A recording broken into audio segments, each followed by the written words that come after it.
Absolutely. I think that's a good segue for us to talk about the current news and what happened in the Damar Hamlin situation this week. You saw what happened on the field. How do you feel about what happened out there? And, what did you think about, how they responded and life in the NFL as a whole? Yeah, man, it's sad. The NFL is a dangerous game. Initially, my first thoughts watching it were, "Oh my goodness, I hope he's okay."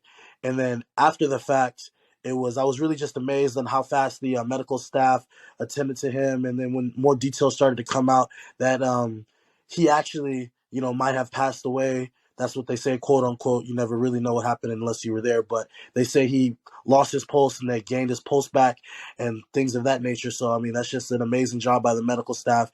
And if they weren't on their toes that day and they weren't attentive, then it could have gone for the worst. But I feel like it's a terrible situation that we can see the light in.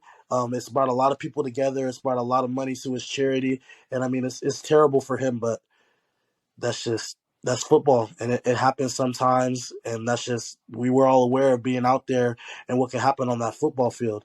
Not saying what happened to him was anywhere near okay or anything like that. I'm praying for him daily. Everybody's praying for him daily, but that's the risk we take getting on that field. And now a lot of people on national television got to see the risks and repercussions of what happens when you get on that field. And it's just the NFL did a really good job of handling the situation. I feel like they did not need to play that game, and they didn't play that game. Money isn't everything, and health and wealth is more than that. And they did a really good job of showing that they appreciate and love the players more than they care about the views and the money and things of that nature. Yeah, I think it was an opportunity for the fans and all the people who love the game of football to know, see, and understand real time that football is a very risky business. But, the players do it for the love of the game, the love of the players, and they try to go out and execute the plays and represent their city.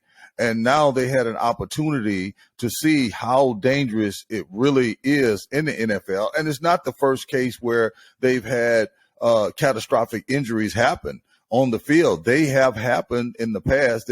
We just didn't have the social media platforms that we have now, where it gets around the world in a matter of minutes.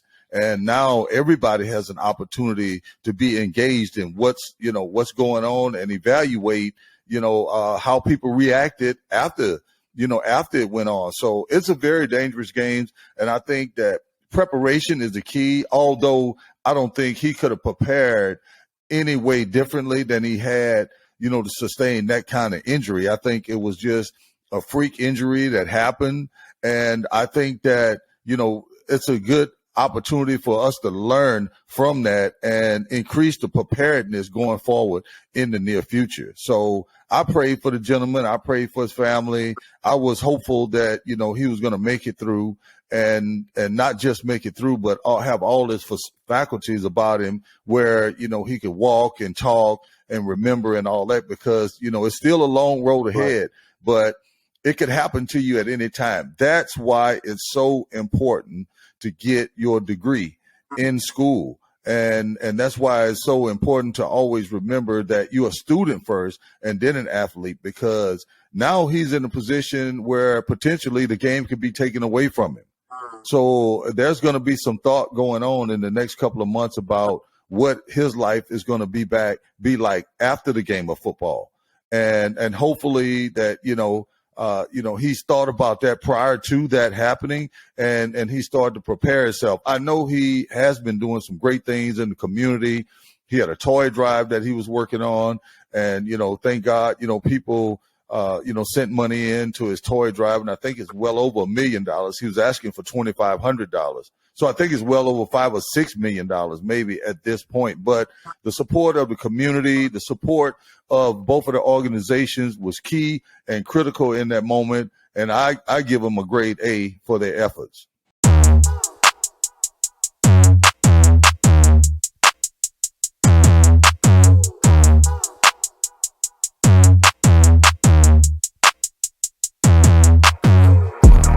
One, two, three, I know beats like ABC. I come up, they hate to see. I may believe till they believe. I came up to major leagues. Say you blind, but wait and see. Just so easy, 1, 2, 3, or ABC from A to Z. Back to raps, I won't miss. Heard the beat and I kissed. Sing a lot, but I switched. Yeah, bet you rappers so pissed. Now I'm high up with the stars. Yeah, I'm on the path up to Mars. Yeah, told me I wouldn't get far. Yeah, how you look at these bars? Yeah, how this kid fit so authentic? Why did I live that I said it? Yeah, flow is so sick, need a medic. Lies so corny, let's dead it. Yeah, I just prove what I do. Yeah, name is Tom, but no cruise. Yeah, beat is on and I cruise. Yeah, vibe is lit in my cruise. Yeah. 1, 2, 3, I know beats like ABC. Mine come up, they hate to see. I may believe till they believe. I came up to major leagues. Say you blind, but wait and see. Just so easy, 1, 2, 3, or ABC from A to Z.